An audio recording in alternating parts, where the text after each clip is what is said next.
Would you go to the jungle alone if you have to get something precious? Would you hide your feelings to get something precious? Let's find out. Lost City of Zephyr, Part 1. Aaron had always been different from the other children in the village. While they spent their days playing games or helping their parents, Aaron was always found wandering the outskirts of the village, staring into the dense jungle with wide, curious eyes. There was something about the jungle that fascinated him. The trees with their towering branches seemed to whisper secrets, and the rustling leaves always hinted at adventures waiting to be discovered. Every night before bed, Aaron's grandfather would tell him stories. He spoke of distant lands, brave heroes, and hidden treasures. But there was one story that stood out to Aaron more than the others. The legend of Zephyr, the lost city hidden deep in the jungle. Zephyr was a city unlike any other, his grandfather would say, his old eyes gleaming with excitement. It was a city made of gold, with streets that sparkled like the stars. But what made Zephyr truly special was its crystal, a magical stone that could control the weather. With it, they could call the rain or the sun as they pleased. Aaron's eyes would widen as he imagined what such a city might look like. He asked questions, always hungry for more details. "Why is it lost, grandfather? Why hasn't anyone found it?" Aaron would ask. "No one knows for sure. Some say the jungle swallowed it whole. Others say it was hidden by powerful magic, but I believe it's still out there, waiting for the right person to find it." Aaron had heard these stories many times, but each time they felt new. He dreamed of finding Zephyr himself, to be the one who would uncover its mysteries. His friends in the village laughed at his dreams. "Zephyr's just a story," they'd tease. "There's no such thing as a magical city." But Aaron knew better. He felt it in his bones. There was something real about Zephyr, something calling out to him from the depths of the jungle. And one day, he would find it. One early morning, as the village was just waking up, Aaron sat on the steps of his small house, staring at the jungle. Today felt different. There was a pull, a sense that it was time to act. There were stories of Zephyr had filled his heart for years, and he could no longer resist the call. He rushed inside to speak to his grandfather, who was sitting by the fire sipping tea. "Grandfather," Aaron said with excitement, "I've decided I'm going to find Zephyr." His grandfather chuckled, looking at Aaron with his wise old eyes. "And what makes today the right day for such an adventure?" "I don't know. I just feel it. I know it's out there, and I want to be the one to find it. Will you help me?" The old man set down his cup and reached for an old worn map from a wooden chest. He spread it across the table. It was yellowed.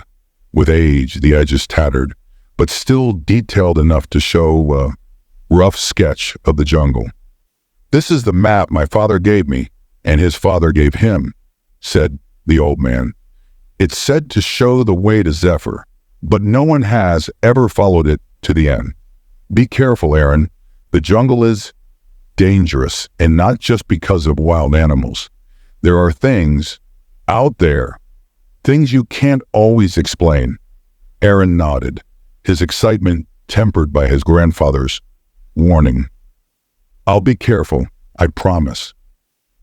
After packing a small bag with food, water, and the map, Aaron said goodbye to his family. As he walked toward the edge of the village, he could feel the eyes of the villagers on him, some curious, others amused by the sight of a young boy heading into the jungle with nothing but a dream. But Aaron didn't care. His heart was set on finding Zephyr. The jungle was thick with trees, vines, and plants of all kinds. Birds chirped from the treetops, and insects buzzed around his ears. The ground was uneven, covered in fallen leaves and roots that twisted like snakes. But none of this discouraged Aaron. He had been in the jungle before, though never this far. He followed the map closely, using landmarks like the old river and the twin rocks as guides. Hours passed, and the sun climbed higher in the sky. The air was warm and humid, and soon Aaron was drenched in sweat. He stopped near a stream to drink some water and rest. As he sat, he noticed something strange. The jungle was quieter than before. The usual sounds of animals and birds had faded, replaced by an eerie silence. Aaron felt a chill despite the heat. He looked around but saw nothing unusual. Shaking off the feeling, he continued on his way. But as he walked deeper into the jungle, the silence persisted and the shadows seemed to grow darker. As evening approached, Aaron found a small clearing where he could set up camp for the night. He built a small fire and ate some of the food he had packed. The crackling of the fire and the warmth it provided comforted him, and soon he drifted off to sleep. But his sleep was restless. In his dreams, he saw the city of Zephyr, its golden towers shining under the sun. But the city was not peaceful. Dark clouds swirled overhead, and the wind howled through the streets. He heard whispers, voices calling his name, warning him to turn back. Aaron awoke with a start, his heart racing. The fire had died down, and the jungle was still dark. But the dream lingered in his mind. What did it mean? Was it a warning? Or was it just his imagination playing tricks on him? He shook off the uneasy feeling and told himself that dreams were just dreams.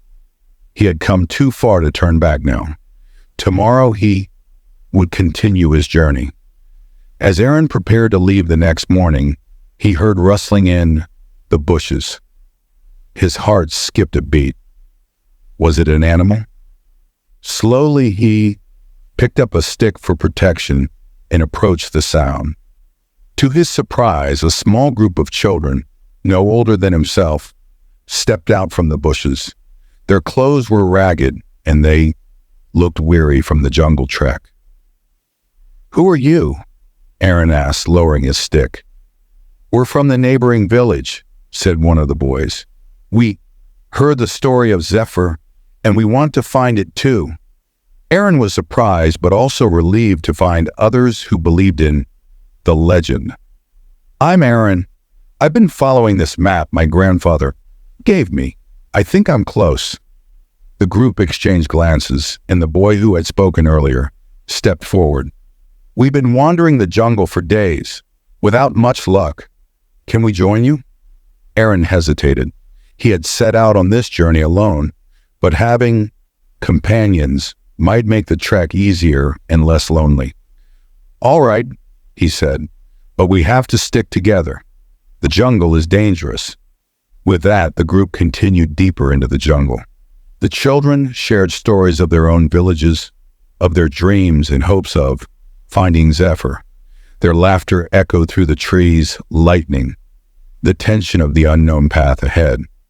As the group moved further into the jungle, the path grew more treacherous. The ground was slippery, the plants denser, and the air felt heavier with each step. The map Aaron held guided them. Well, but soon they reached a large ravine. The map indicated that they needed to cross it, but there was no bridge or path. "We can't turn back now," Aaron said, looking determined. He pointed to a series of thick vines hanging from the trees on the other side. "We can use those to swing across." The other children looked nervous, but there was no other option. One by one, they grabbed the vines and swung over the deep ravine. Aaron went last, his heart racing as he gripped the vine. The ground below was far, and one slip would mean certain disaster. But with a deep breath, he swung across and landed safely on the other side. "See, we can do this," he said, encouraging the others. But as they continued, the jungle seemed to challenge them at every turn. They faced wild animals, heavy rains, and paths that seemed to lead in circles. But each time Aaron's determination kept them moving forward. He felt a deep connection to the jungle, as though it was testing him, pushing him to prove he was worthy of finding Zephyr. Days passed, and the group grew tired. Their food supplies were running low, and the excitement of the adventure was slowly turning into weariness. The jungle, once a place of wonder now, felt like a never-ending maze. But Aaron didn't lose hope. He could feel they were close. One afternoon, while resting near a waterfall, Aaron noticed something strange about the rock behind the water.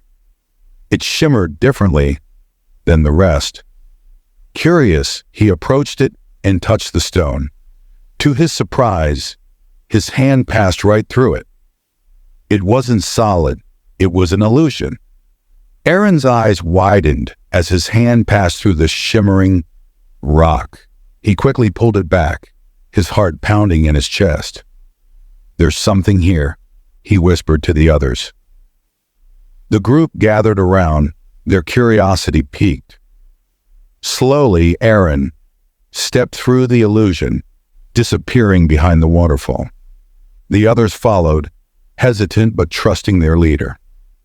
On the other side was a narrow tunnel, dark and damp, but unmistakably man-made.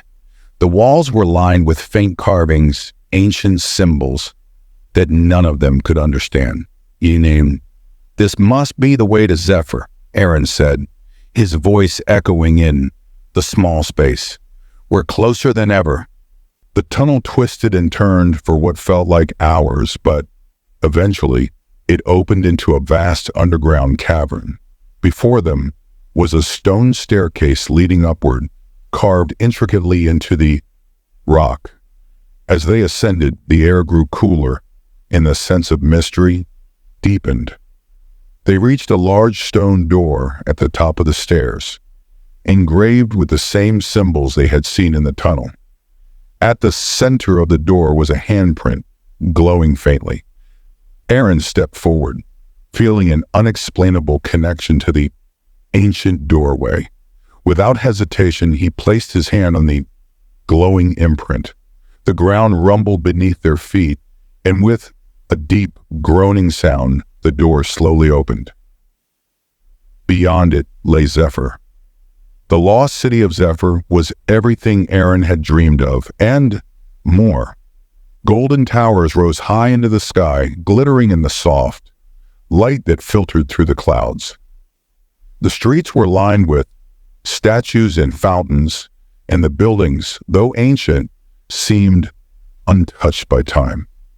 But the city was silent, eerily so.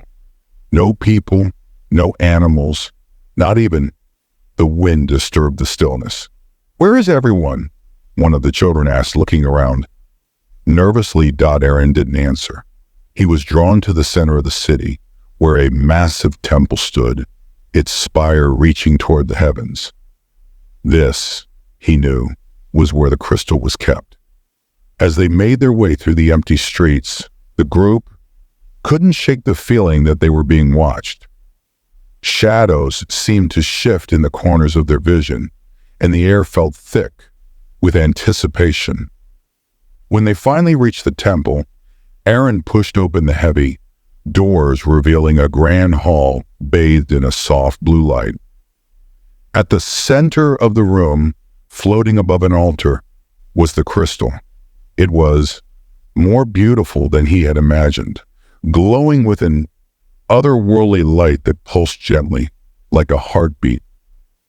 But as Aaron stepped toward it, the shadows in the room began to move. From the corners of the hall, the spirits of Zephyr appeared, their forms shimmering like mist. They surrounded the group, their eyes glowing with an ancient wisdom. "Who dares to enter the sacred city?" one of the spirits asked, its voice echoing through the hall. Aaron stepped forward, his heart pounding. "My name is Aaron. I've come to find Zephyr, to protect the crystal." The spirits watched him in silence, their expressions unreadable. "And us," You seek to protect what is sacred, the spirit said, but not all who come here are worthy. Many have tried, and many have failed. Aaron swallowed hard. What do I have to do? The spirits floated closer, their forms shifting like smoke. You must prove your heart is pure. Only then will you be allowed to take the crystal. Without warning, the room around them began to change. The walls faded away, and Aaron found himself standing in the middle of a vast field. The sky was dark, swirling with storm clouds, and in the distance, he could see his village. But something was wrong. The village was on fire. Aaron's heart raced as he saw the flames licking at the rooftops, the smoke rising high into the sky. He ran toward the village, but no matter how fast he ran, he couldn't seem to get any closer. Suddenly, the spirit's voice echoed in his mind. You have a choice, Aaron. You can take the crystal now and gain its power, or you can save your village, but you cannot do both. Aaron stopped, panting, his mind racing. The crystal was within his grasp. With it, he could do anything, control the weather, bring peace to the land, even become a hero. Part 1 ends here. Which choice will he make? What would you choose if it happened to you? To find out, click the video here or follow the link in the description.